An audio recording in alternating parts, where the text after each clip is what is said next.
السلام علیکم۔ جھک جانا، معاف کرنا اور صبر کرنا سیکھ لو۔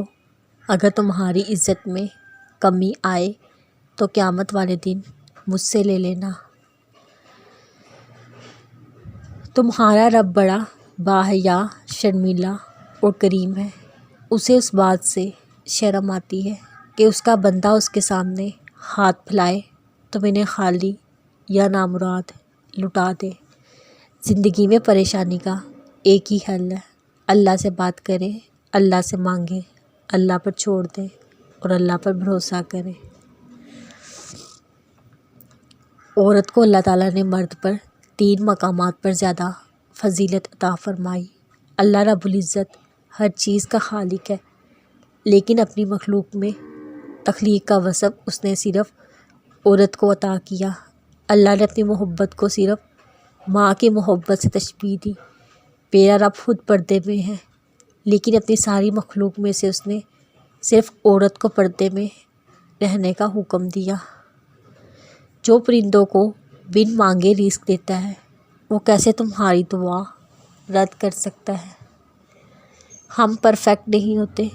ایک طرف ہم کسی کی بہترین یاد ہوتے ہیں، دوسری طرف کوئی ہمارا نام لیتے ہی سر سے پاؤں تک سرخ ہو جاتا ہے۔ کوئی ہماری قربت کے لیے ترستا ہے، کوئی ہمارے سائے سے بھی دور رہنا چاہتا ہے۔ ہم کسی کے لیے ایک مثال، کسی کے لیے ایک سبق ہوتے ہیں۔ اچھے لوگوں کا اللہ سبحانہ تعالیٰ امتحان بہت لیتا ہے پر ساتھ نہیں چھوڑتا۔ برے لوگوں کو اللہ بہت کچھ دیتا ہے مگر ان کا ساتھ نہیں دیتا۔ اللہ سبحانہ تعالیٰ ہمیشہ ہمارے ساتھ رہے اور وہ محبتیں جو اللہ اپنے خاص بندوں پر نچھاور کرتا ہے ہمیں بھی ان میں شامل فرمائے، آمین۔ دنیا کے خزانے دولت سے بھرے جاتے ہیں، تم اپنا خزانہ ایمان اور نیکی سے بھرو۔ رسول اللہ صلی اللہ علیہ وسلم نے فرمایا، غیب کی کنجیاں 5 ہیں جن کو اللہ کے سوا کوئی نہیں جانتا۔ عورت کے رحم میں کیا ہے، اللہ کے سوا کوئی نہیں جانتا۔ کل کیا ہونے والا ہے اور نہ اللہ کے سوا کوئی جانتا ہے۔ بارش کب ہوگی اور نہ سوائے اللہ کے کسی کو علم ہے۔